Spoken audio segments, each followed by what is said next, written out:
got a question on sanding. Go ahead. Sand. Okay, so I was I was I was working on a piece and I was trying to figure out a way to sand it. Because generally I'll have a piece of sandpaper in my hand and trying to figure out because this one has, you know, And inclusion.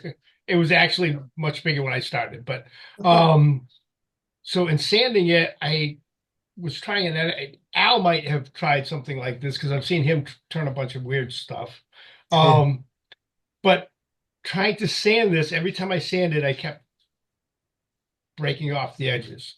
I actually went and got some car sponges, put my sandpaper on the car sponge, which allowed me to have very little pressure, but kept the pressure of the sandpaper, and even in finishing, the same thing. I Yeah. didn't know if anybody had tried something like that.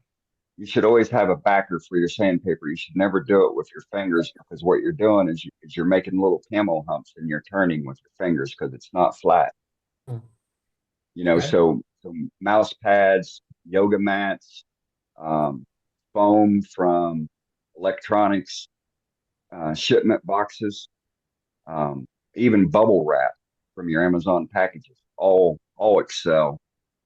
Soft foam, all excel for a sanding backer because you need it to be rigid, but it can't be soft like your fingers, and it can't be super hard unless you're leveling, trying to trying to level something.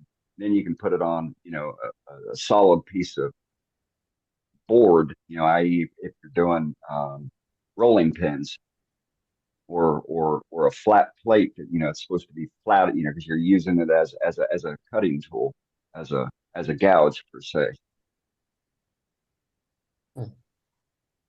So yeah, I used like I said, like I Your for side, your side. washing a car, just a Yeah, very flexible right, uh right.